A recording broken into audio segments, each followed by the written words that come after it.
হিন্দু ধর্মগ্রন্থগুলোকে মোটামুটিভাবে ভাগ করা যায় প্রধানত দুই ভাগে, যেমন শ্রুতি আর স্মৃতি।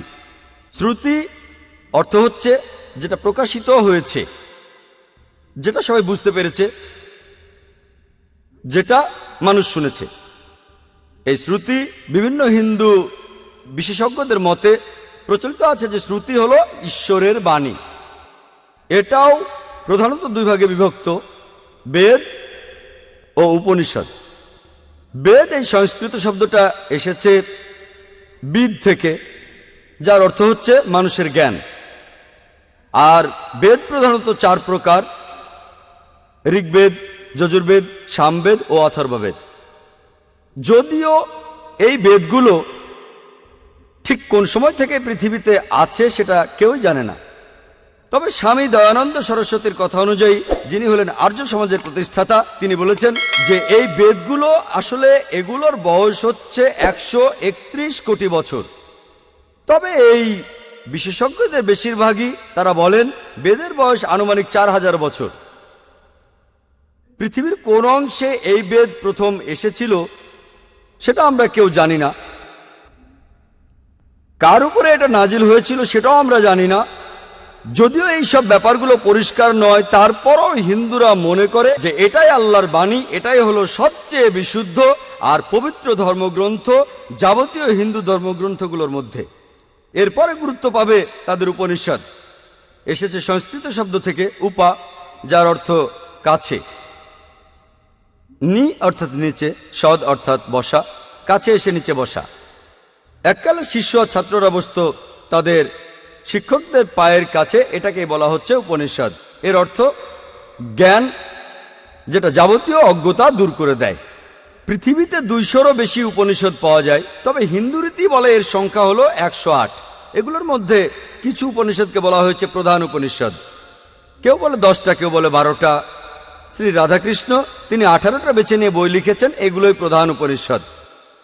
পরের স্তরের ধর্মগ্রন্থগুলো হলো স্মৃতি। স্মৃতি মানে যেগুলো মনে রাখা হয়, অর্থাৎ স্মরণে রাখা। হিন্দু বিশেষজ্ঞরা বলেন এই স্মৃতি, এই গ্রন্থগুলো মানুষ লিখেছে, ঋষিরা। আর এর অবস্থান শ্রুতির পরে, শ্রুতির অবস্থান উপরে, তারপরে হচ্ছে স্মৃতি। এগুলোকে বলা হয় ধর্মশাস্ত্র, কারণ এগুলো বলে যে একজন মানুষ কিভাবে চলবে, সম্প্রদায় কিভাবে চলবে, সমাজ কিভাবে চলবে। স্মৃতির মধ্যে খুব গুরুত্বপূর্ণ হলো বিভিন্ন পুরাণ। পুরাণ অর্থ প্রাচীন। এসব পুরাণে বিভিন্ন দেবতার কথা আছে, বিশ্ব সৃষ্টির কথা আছে, সাহিত্য আছে। আর মহারিষি ব্যাস এইসব পুরাণগুলোকে 18টি খণ্ডে ভাগ করেছেন। এগুলোর মধ্যে একটা গুরুত্বপূর্ণ পুরাণ হলো ভবিষ্য পুরাণ।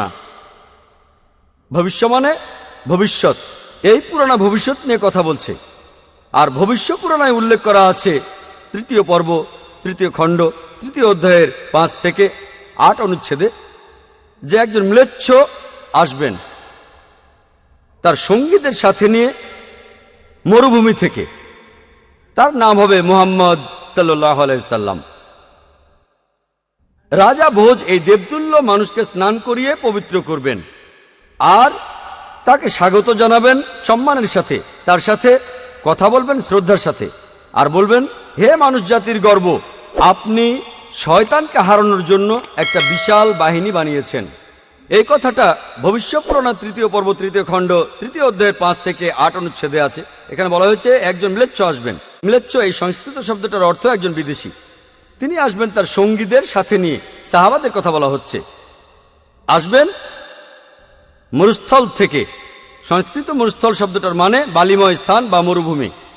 তার নাম হবে মুহাম্মদ সাল্লাল্লাহু আলাইহি সাল্লাম। রাজা ভোজ এই বিদেশির সাথে কথা বলবেন শ্রদ্ধার সাথে আর বলবেন, হে মানুষ জাতির গর্ব। আপনারা জানেন যে মুহাম্মদ সাল্লাল্লাহু আলাইহি সাল্লাম তিনি মানুষ জাতির গর্ব। আল্লাহ পবিত্র কোরআনে বলেছেন, সূরা কালামের 4 নম্বর আয়াতে উল্লেখ করা হয়েছে, নিশ্চয়ই তুমি সবচেয়ে মহান চরিত্রে অধিষ্ঠিত। পবিত্র কোরআনে সূরা আহজাবের 21 নম্বর আয়াতে উল্লেখ করা হয়েছে, নিশ্চয়ই আল্লাহর রাসূল মুহাম্মদ সাল্লাল্লাহু আলাইহি সাল্লাম, তার মধ্যে তোমাদের জন্য উত্তম আদর্শ রয়েছে। পুরাণে আরো বলছে যে সেই লোক তার বাহিনী নিয়ে শয়তানের বিরুদ্ধে যুদ্ধ করবে। আমরা জানি আমাদের প্রিয় নবীজি এই কাজটা করেছিলেন। এই ভবিষ্যৎবাণী একেবারে স্পষ্ট করেই বলছে মুহাম্মদ সাল্লাল্লাহু আলাইহি ওয়াসাল্লামের কথা। কিছু মানুষ বলতে পারে এখানে যে ভোজ রাজার কথা বলা আছে তিনি ছিলেন 11 শতাব্দীতে, মুহাম্মদ সাল্লাল্লাহু আলাইহি ওয়াসাল্লামের জন্মেরও 500 বছর পরে। আর এই ভোজ রাজা ছিলেন রাজা শিলাবাহন এর 10ম বংশধর। এই মানুষগুলো এটা বুঝতে পারে না যে মিশরের সম্রাটদের পদবীর মতো তারা রাজাদের টাইটেল দিত ফারাও। অতীতে অনেক ফারাও ছিল, মাত্র একজন ফারাও ছিল না। তারপরে দেখেন রোমের সম্রাটদের তাদের পদবী ছিল সিজার। সিজার একজন ছিল না, অনেক সিজার ছিলেন। একইভাবে ইন্ডিয়ার রাজা তাদের টাইটেল ছিল ভোজ। তাহলে ভোজ নামে একজন রাজা ছিলেন না, অনেক রাজাই ছিলেন। এই ভোজ রাজা ইনি কিন্তু 11 শতাব্দীর ভোজ রাজা নন, ইনি তারও অনেক আগে রাজত্ব করেছিলেন। এরপর ভবিষ্য পুরাণে বলা হয়েছে 3য় পর্ব 3য় খণ্ড 3য় অধ্যায়ের 10 থেকে 27 অনুচ্ছেদে আছে, ম্লেচ্ছদের বসবাসের স্থান নষ্ট হয়ে গেছে। এখানে যে শত্রুরা আগে রাজত্ব করত এখন সেখানে এসেছে আরো শক্তিশালী শত্রু। আমি একজন মানুষকে পাঠাবো যার নাম হবে মুহাম্মদ সাল্লাল্লাহু আলাইহি সাল্লাম। মানুষকে পরিচালিত করবেন সরল পথে। হে রাজা ভোজ, তুমি পিশাচদের রাজ্যে কখনোই যাবে না, কারণ আমি আমার দয়া দিয়েই তোমাকে পবিত্র করব।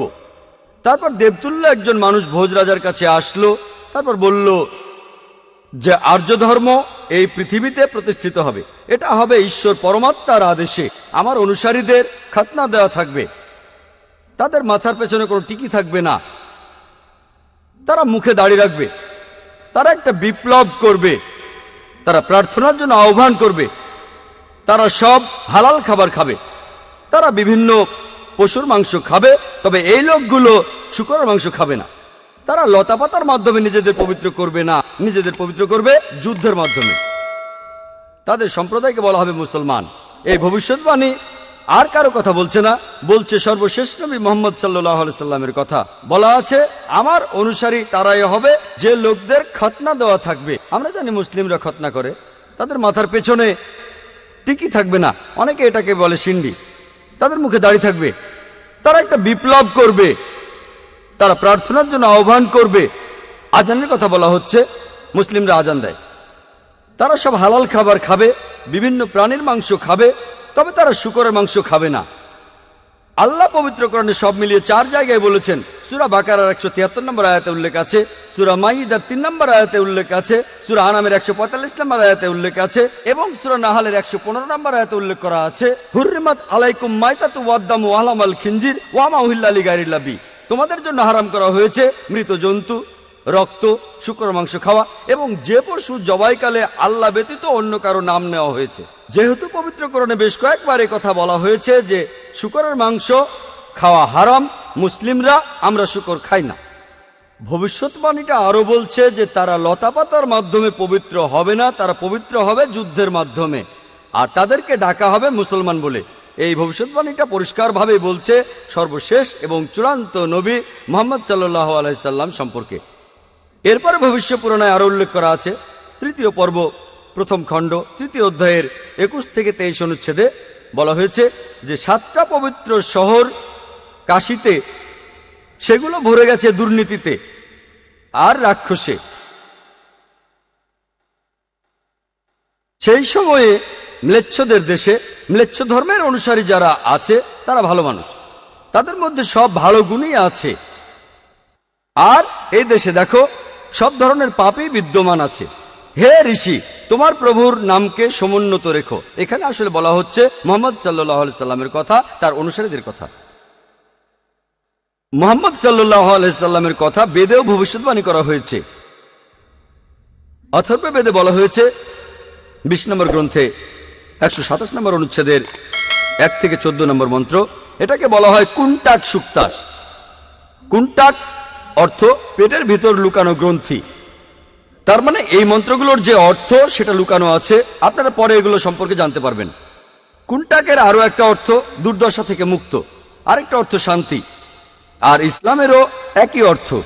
এর আরেকটা অর্থ হলো পৃথিবীর কেন্দ্র। আমরা জানি যে মক্কা শহরটা পৃথিবীর কেন্দ্র। আল্লাহ পবিত্র কোরআনে বলেছেন, সূরা ইমরানের 96 নম্বর আয়াতে উল্লেখ করা হয়েছে, মানুষ জাতির জন্য প্রথম ঘর বানানো হয়েছিল বাক্কায়। এটা মক্কার আরেকটা নাম। আমি এখানে 14টা মন্ত্রের সবগুলো বলার সময় পাবো না। এখন আপনাদের সামনে সংক্ষেপে 4টা মন্ত্র বলবো। অথর্ববেদ 20 নম্বর গ্রন্থে 127 নম্বর অনুচ্ছেদের 1 নম্বর মন্ত্র বলছে, তিনি হলেন নরসাংসা, তিনি হলেন কাওরামা, যাকে রক্ষা করা হয়েছে 60,090 জন শত্রুর কবল থেকে। 2 নম্বর মন্ত্র বলছে, তিনি একজন উটে চড়া ঋষি। 3 নম্বর মন্ত্র বলছে, তিনি হলেন মামা ঋষি।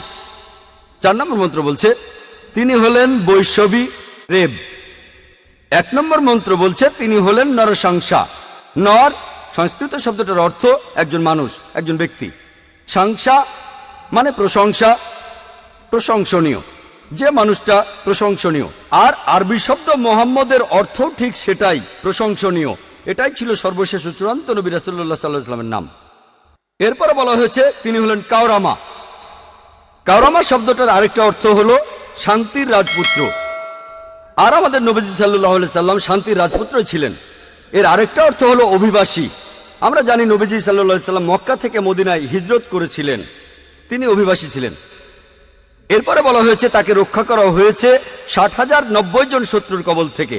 আমরা জানি সে সময় মক্কায় যেসব লোক নবীজি সাল্লাল্লাহু আলাইহি সাল্লামের বিরুদ্ধে ছিলেন তাদের সংখ্যা ছিল প্রায় 60,000।